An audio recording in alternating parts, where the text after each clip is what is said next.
Even if you speak out just to say, stop the killing, enough, just that, you are cancelled. You'll lose your job.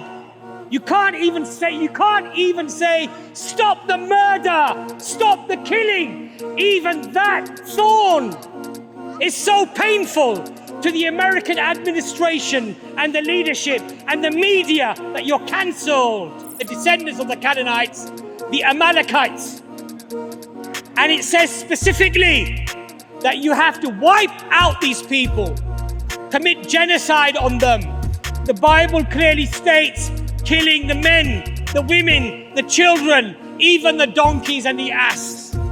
Everything has to be wiped out. Why is it that Benjamin Netanyahu in his last speech mentions the Amalek? He's reminding the people who the Amalek are, who the Amalekites are. The Palestinians are the descendants of the Amalekites. If you want all the land, you can't have the Palestinian Authority. You can't have the PLO wanting to negotiate peace with you, because how do you make the green turn to white? You can't enter into peaceful negotiations. So in 1987, they propped it up, Hamas, and supported it financially. So they go and support a terrorist organization to create the monster that they need in order to accomplish the goal that was already in place. أعوذ بالله من الشيطان الرجيم بسم الله الرحمن الرحيم. In 637, the Patriarch Sophronis, a representative of the Byzantine government, gave the keys of Jerusalem to Umar Khattab radiallahu anhu, the second Caliph of Islam. These keys were given at the fall of Jerusalem to the Muslim Empire. What is very, very interesting is that when Umar Khattab radiallahu anhu was shown Jerusalem, he asked Sophronis, where are the Jews? He said, where are the Jews? He said, we killed them. We killed them and we sent them out of Jerusalem. Umar Khattab radiallahu anhu, if you want to study Roy Casagrande, what does Roy Casagrande say about this event? He says that Umar Khattab radiallahu anhu, the second Caliph of Islam, he said, no, you cannot do this. You cannot kill the Jews. You cannot send them outside of the land of Jerusalem. He then turned to a new convert and said, find me Jewish families. And he re-established Jews in Palestine. Yes, my friends, many of you don't know this, but it was Umar Khattab radiallahu anhu, the second Caliph of Islam, that reintroduced Jews into Palestine, because under the Islamic Empire and the Islamic law, it was prohibited to be attacking people on the matter of their religion and evicting them from their homes and committing injustice. The Muslims ruled for 462 years before the Crusaders came back in. Study the works of Karen Armstrong, the British historian, who says the difference between the way the Muslims interacted with the Jews and the way that the Crusaders interacted with the Jews is like chalk and cheese. Her words, not my words. When the Crusaders went back in, there was bloodshed again. And they boasted that the streets of Jerusalem were where the blood was high up to their knees at the slaughter that they did for the Jews and for the Muslims and for those Christians who stood with the Muslims. So when they tell you that the Muslims have a bad history with the Jewish people, this is a lie. This is maligning what actually happened. This is untrue. This is propaganda. And it goes against the historical narrative. Not our historical narrative, my friends, but Western historical narrative. It goes against that narrative. Now, many people argue that the Palestinian people are actually an invading people into the land of Israel. This is another lie that they present to you, my friends. There are recent works done on genetics that prove beyond a shadow of a doubt that the Palestinian people are related with their DNA up to 50 or 60% to the Canaanite people who were there over 3,500 years ago. So they have roots to that land. So when they tell you that these are an invading people who took out the indigenous people, i.e. the Jews, this is nothing but propaganda and nothing but a lie. The problem that the Palestinians have is that this DNA link to the Canaanite people is both a blessing and a curse. It's a double-edged sword. Because on the one hand, they can prove their rights, historical rights to the land. But on another front, they become ammunition for the extremist Israeli sentiment and Zionism, which clearly has roots within the Old Testament. Yes, my friends. If you study 1 Samuel 15 verses 1 to 3, it talks about the Canaanite people, and in particular, it talks about the people who are the descendants of the Canaanites, the Amalekites. And it says specifically that you have to wipe out these people, commit genocide on them. The Bible clearly states killing the men, the women, the children, even the donkeys and the ass. Everything has to be wiped out. And there are Jewish sects today that believe that this is not limited to just those people in history, but is actually linked to the very descendants, which are the Palestinian people that come from the Canaanites. Now you might say, these are rather extreme claims that you're making. Where is your evidence for this? You're saying that there are some Jewish extremist groups that are referring to the Canaanite roots, or the roots that go right back 3,500 years to the Amalekites, and therefore that these Palestinians have to be killed. Look at the doctrine of religious Zionists regarding the modern day Palestinian Canaanites. They regard it as a religious duty of the government to wage war and exterminate the Palestinians.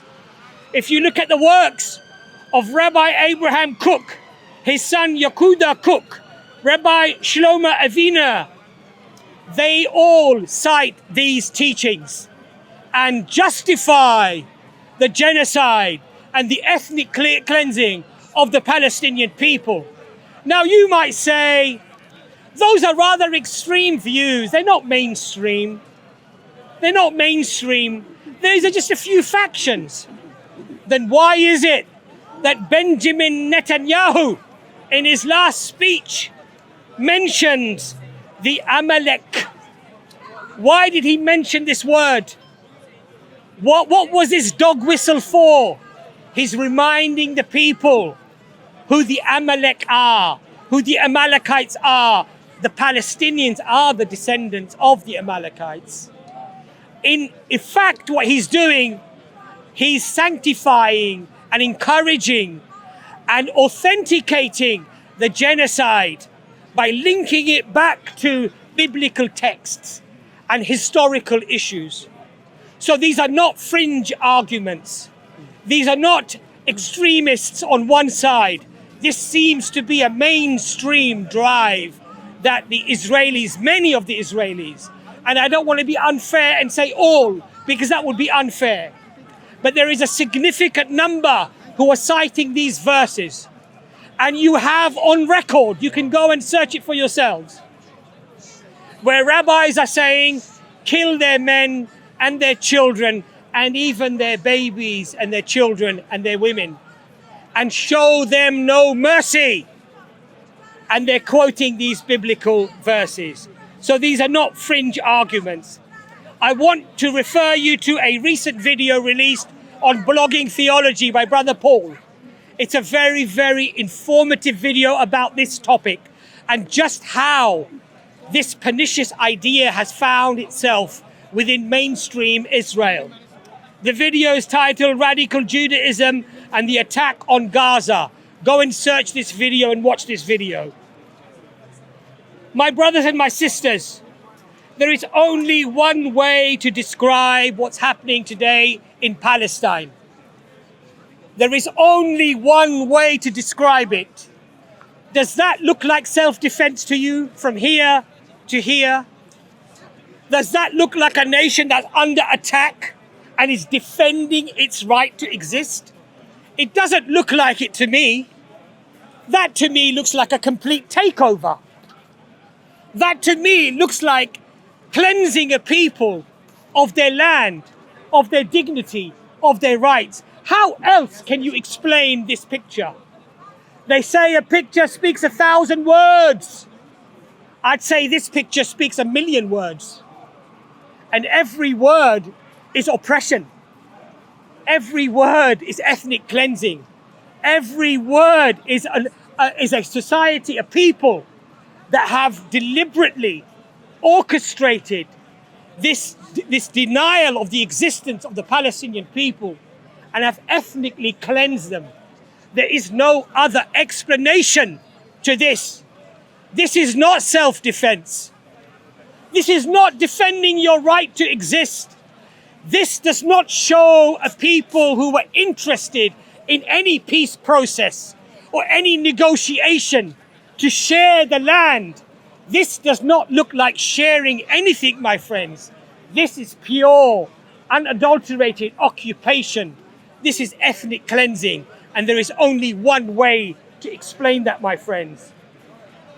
Now, people say it's not ethnic cleansing. It's not ethnic cleansing. This is just war. We're occupying a people because of war.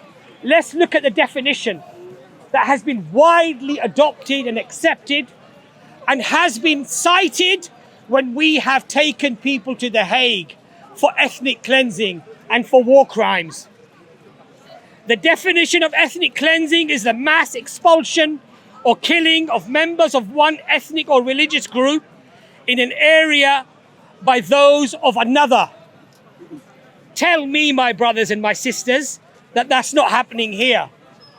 Tell me that's not happening here. The definition of genocide is the deliberate killing of large numbers of people from a particular nation or ethnic group with the aim of destroying that nation. Now, it's very difficult to pin genocide on any government or any movement. The reason why it's very difficult to do that is because you have to prove something called intent.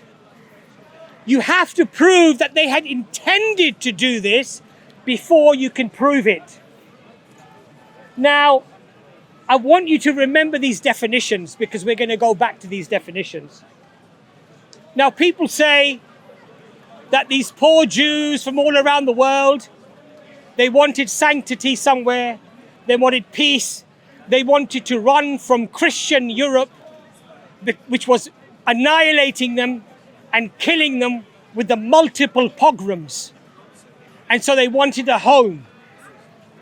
And they had never planned to take the whole of Palestine.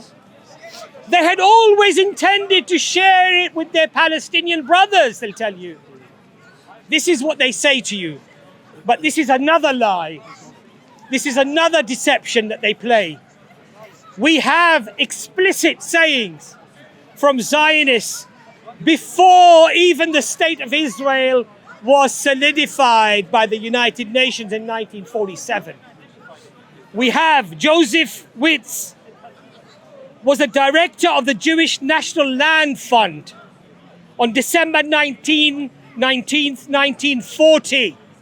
He wrote Now listen to his words, what he says.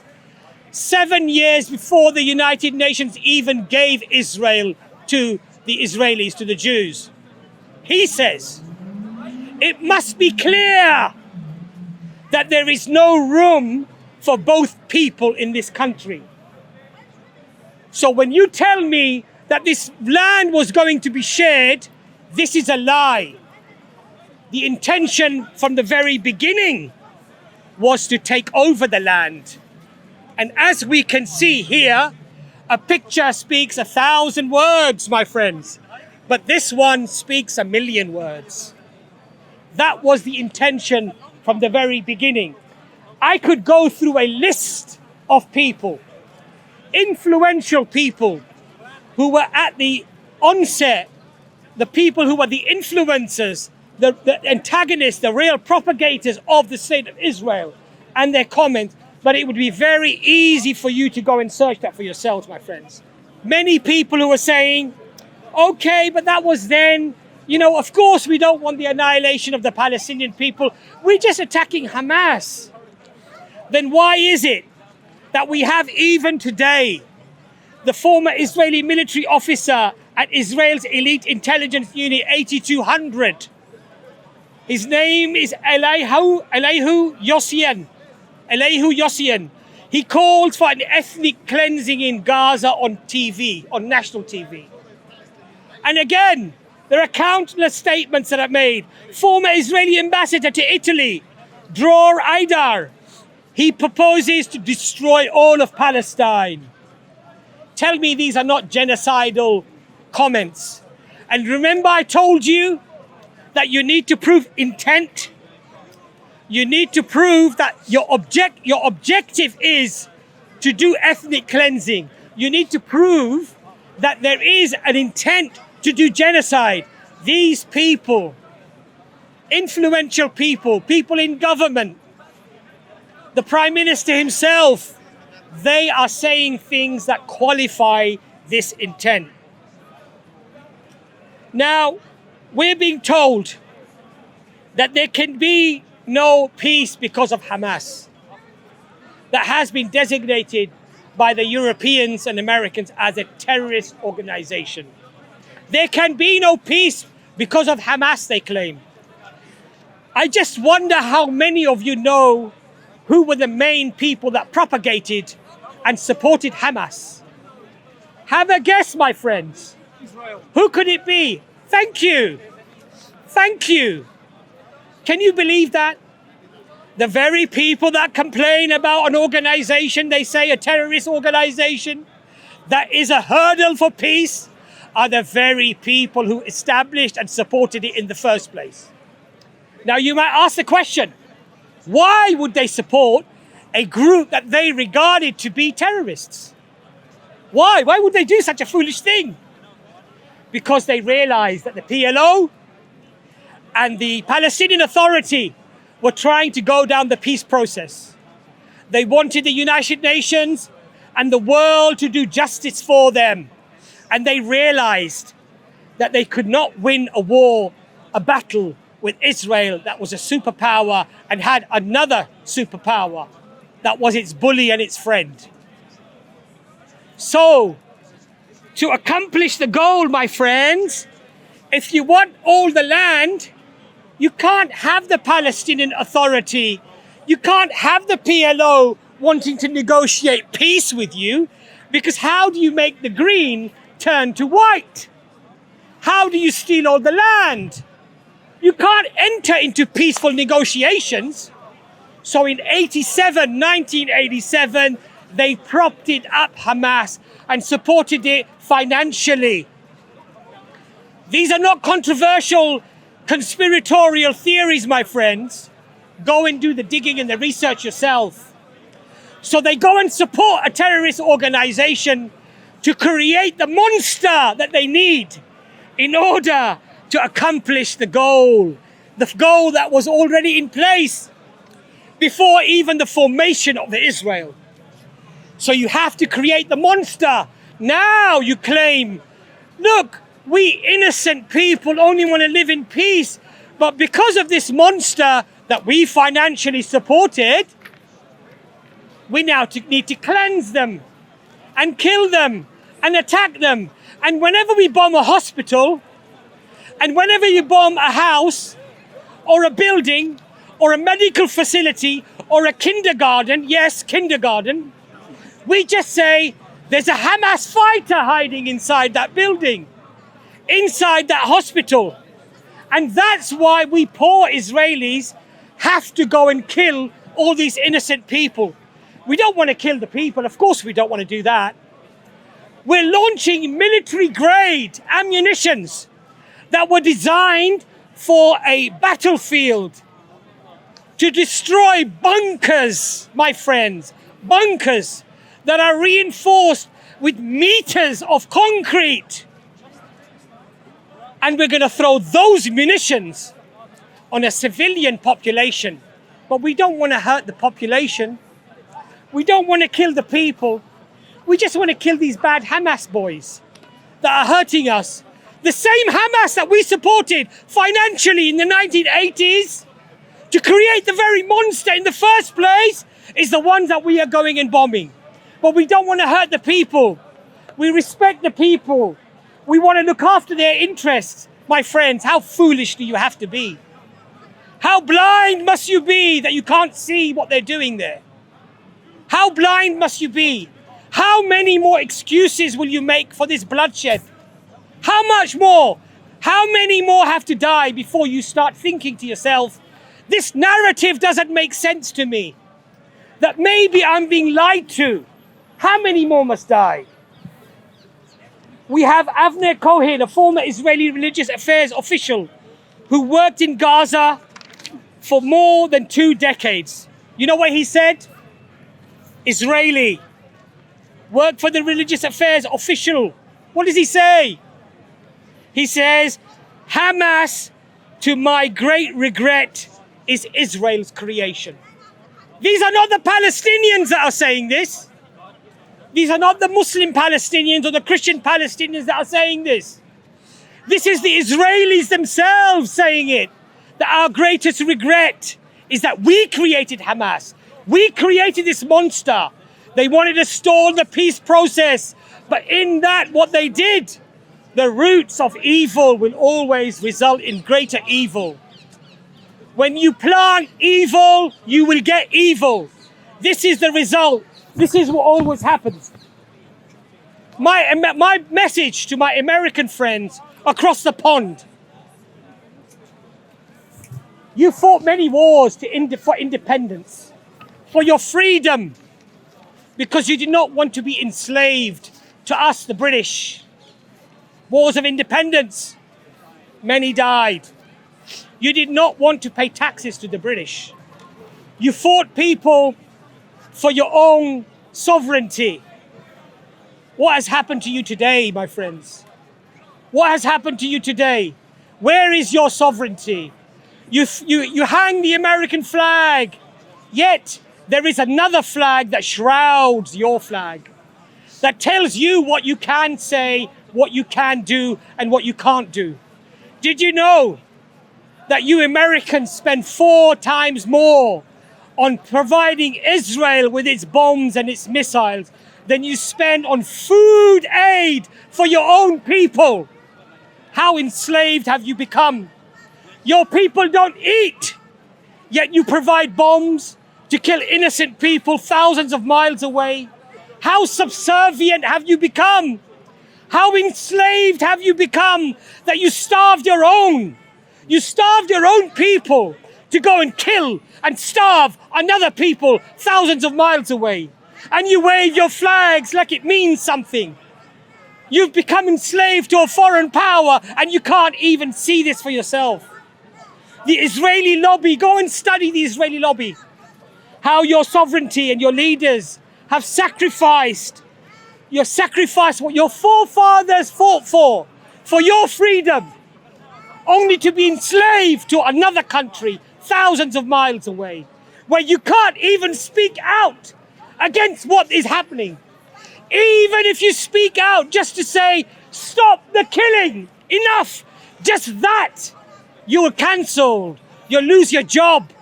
You can't even say, stop the murder, stop the killing. Even that thorn is so painful to the American administration and the leadership and the media that you're cancelled. That's how enslaved you become. What freedom do you what freedom do you have, really?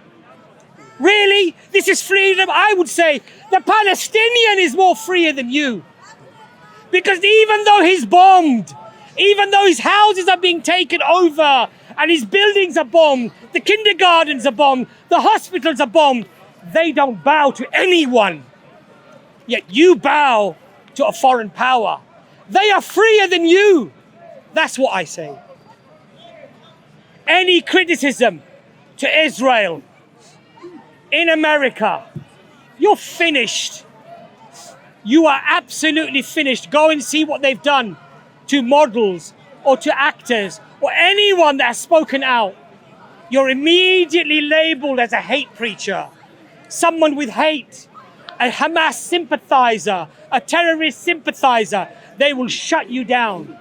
So when you say to me that we, the Americans, are free, you're not free. You're enslaved.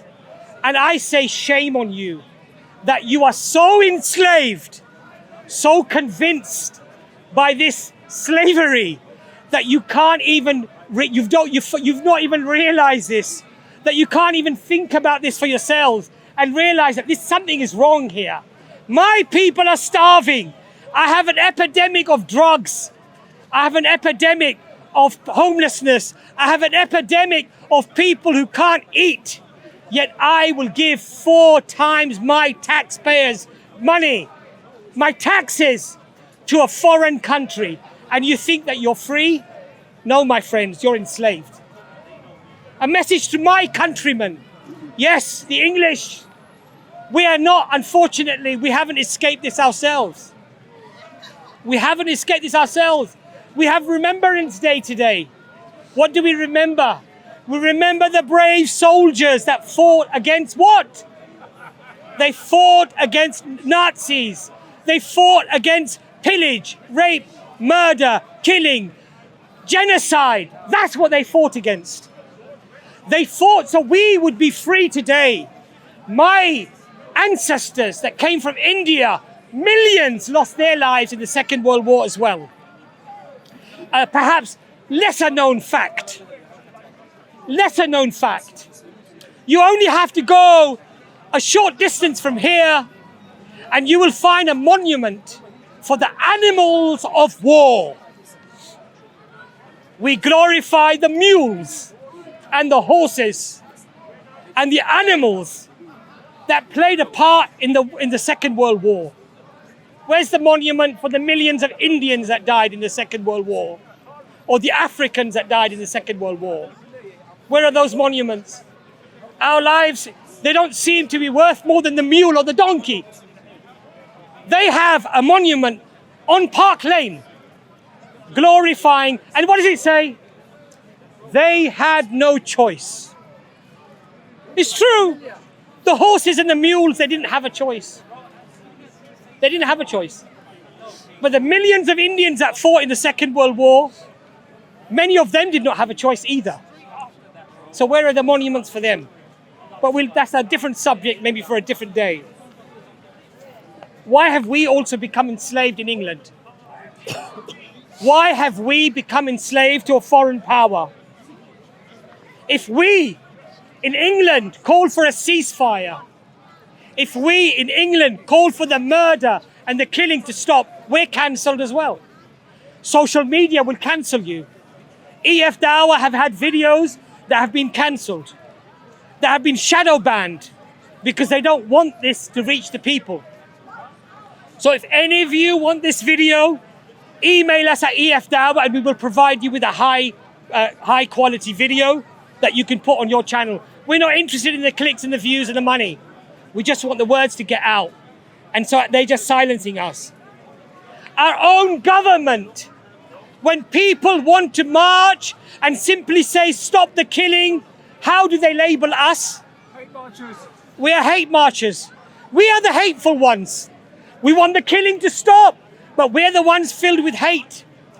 The ones that are supporting the killing militarily, legally, financially, politically, with the media, they're not the hate. They're not the people with hate, no. But the people wanting to march and stop the killing are the ones who are hateful. My brothers and my sisters, recently, Craig Mochiba, he resigned from the United Nations. He was working there from 1992 to 2023. 31 years he worked for the United Nations. He's a long-term international human rights lawyer who served as the director of the New York office of the United Nations Commission for Human Rights.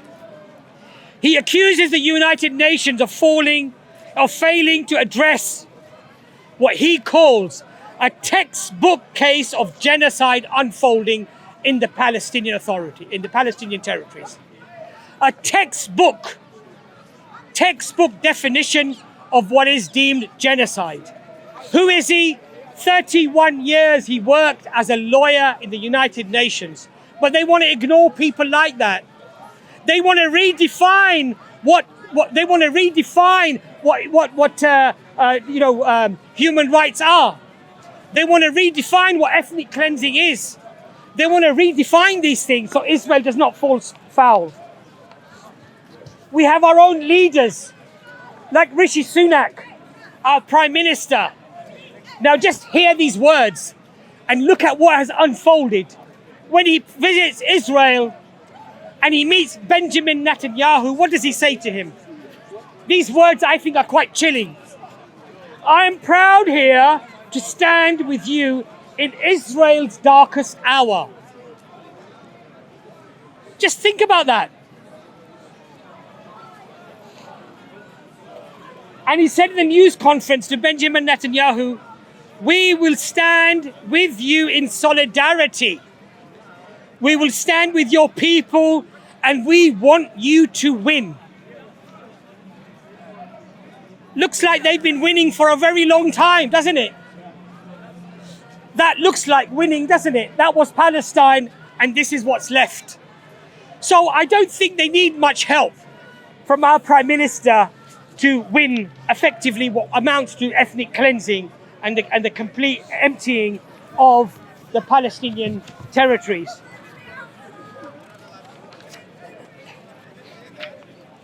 Now, there are many reasons why our politicians are supporting Israel. Rishi Sunak's own father-in-law established a company called Infosys. Infosys has a director from the 8200, which is the Israeli Intelligence Corps. Can you imagine if the Prime Minister's father-in-law had established a company and on that company was a Russian intelligence officer? Would we accept that?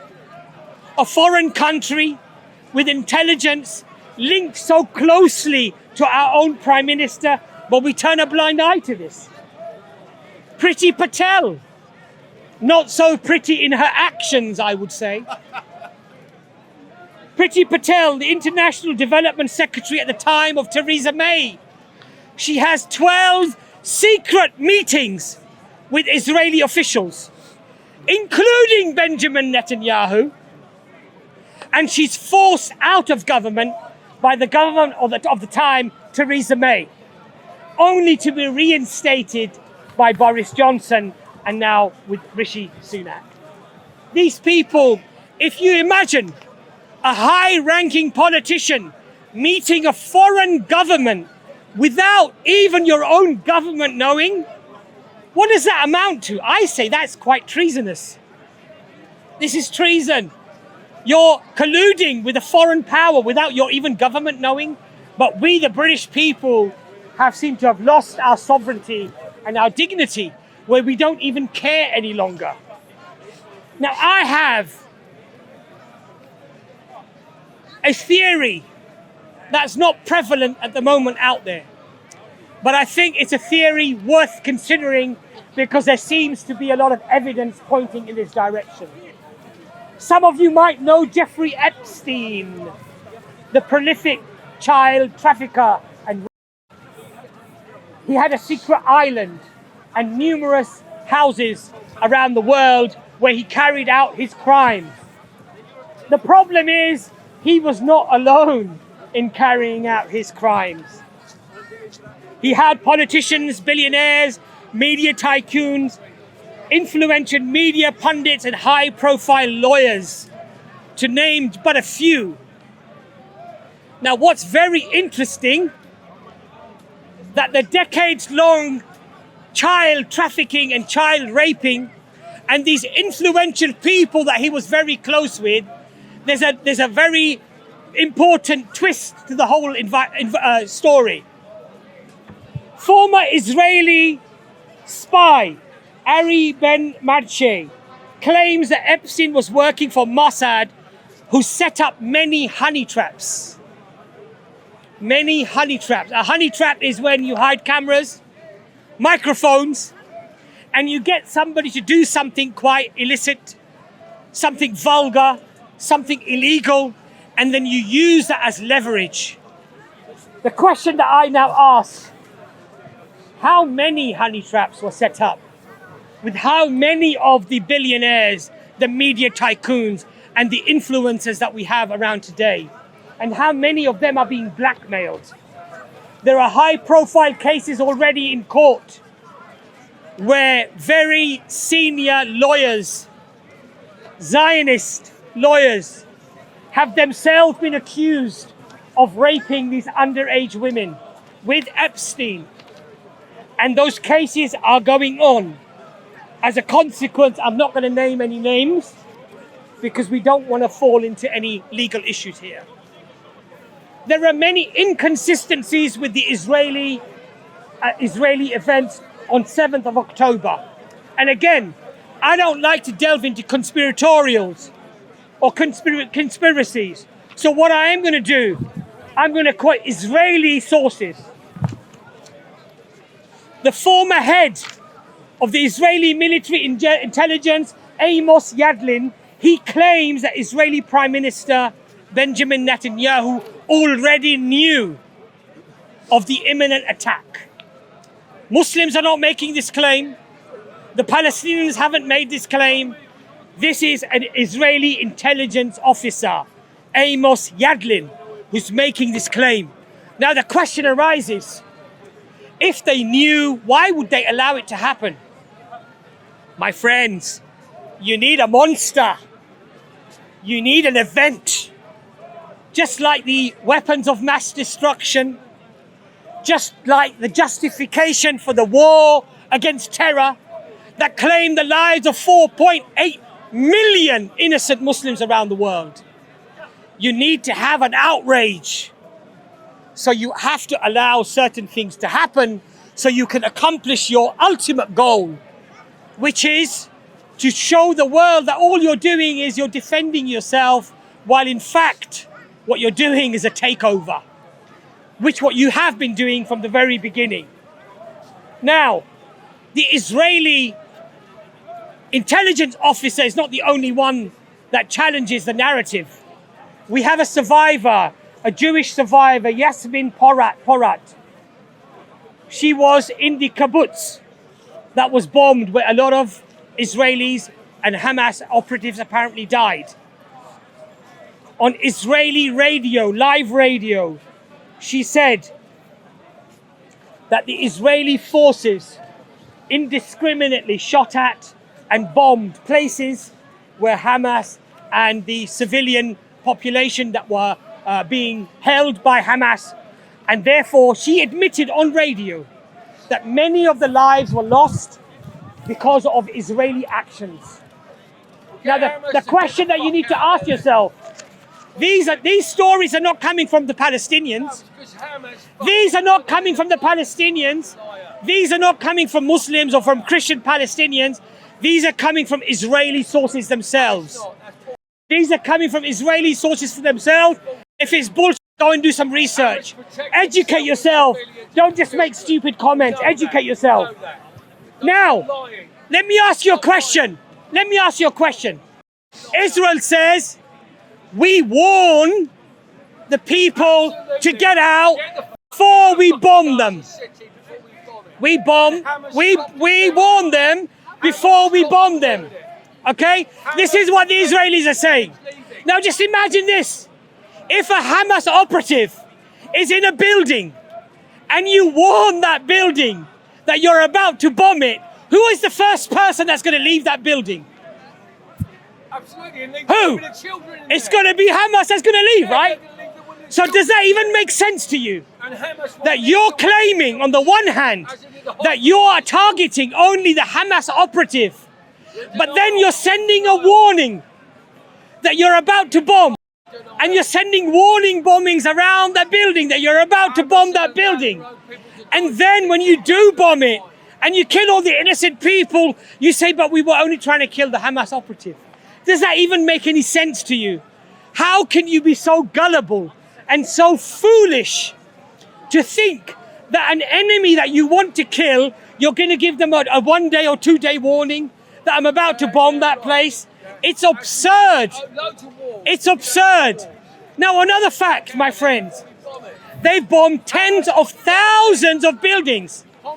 Tens of thousands of buildings in Gaza. They've bombed more buildings than they claim Hamas operatives. So again, another inconsistency. It simply does not make sense, my friend. It simply does not make sense. Now, these foolish people ask us, before we start a conversation, they say, do you condemn Hamas? First question.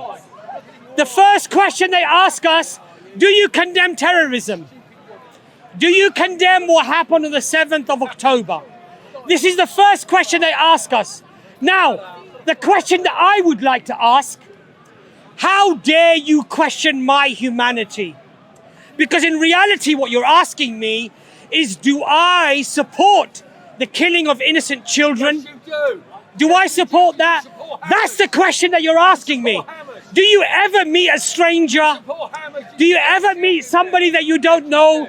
And the first question that you ask them, oh, by the way, do you support the killing of innocent babies and children? Do you ask that question? Or do you think good of people? Do you assume goodness about people? Do you assume, of course, somebody's not going to support the killing of innocent babies or innocent children? Because that would make you a maniac. That would make you a psychopath. So why do they feel they can ask us this question? Why do we have to qualify our humanity when we don't support Hamas militarily, financially, with our words, or with any statements, but yet we have to qualify our humanity? By the way, why do we have to do that when you are supporting Israel that commits ethnic cleansing, has committed ethnic cleansing for the last 75 years, has deliberately targeted civilians, according to Human Rights Watch and Amnesty International and B'Tselem, and the list goes on. You support the killing of innocent Palestinian people, and then you have the audacity to question me about my humanity when your humanity is bankrupt, when you're already lost, when you're a walking corpse, because you support the killing of innocent people. I say, how dare you? How dare you? You have no right to be asking the Muslims or the Palestinians to condemn anything. It is you and your support for a terrorist state that does terrorism on the Palestinian people that fits the definitions, the very definitions that were used against other nations for ethnic cleansing and genocide. It is you that needs to defend your position. We are not. Our position and our humanity is not in question. Alhamdulillah, in Islam, the Prophet Muhammad sallallahu alaihi wasallam made it very clear. You cannot target a child deliberately, even on a battlefield, let alone when you just bomb them from the sky. This is our religion. These are our principles. You cannot kill a non-combatant deliberately targeting them. This is our religion. These are our principles. They're not in question. It is your lack of humanity and your mass killing of the Palestinian people, or you're supporting it, is what's under question. And it is you who needs to condemn that, not us. My friends, we are at a crossroads with this particular issue. We can either support the mass murder, the brutality, the ethnic cleansing of the Palestinian people. According to many jurists, this is not just ethnic cleansing, this is genocide. And it fits genocide because the very intent to do it has been established with their own testimonies and their own words and their own actions. So we are at a crossroads. You can either support the killing and the murder and the genocide of a people who are predominantly civilians, or you can stand on the right side of history and you can say that this is wrong.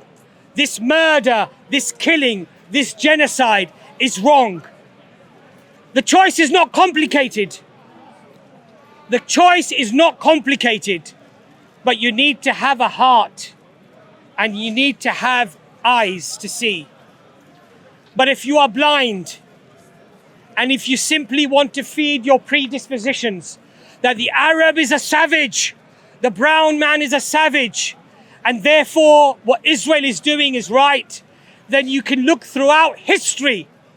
Those were the same justifications that were given to wipe out the indigenous American, millions of whom were killed. And those were the same words that were used for the indigenous populations of Australia when they committed the genocide on those people. It's the same old filthy sewage that is being recycled again about the Palestinian people. So you can either swim in the sewage, or you can stand against it. The choice is yours. But I've said this before and I'll say it again. Your children and your grandchildren, if you pick the wrong side, if you pick the side of the oppressor, the one committing the genocide and the mass murder, your children and your generations in the future will not look at you with kindness.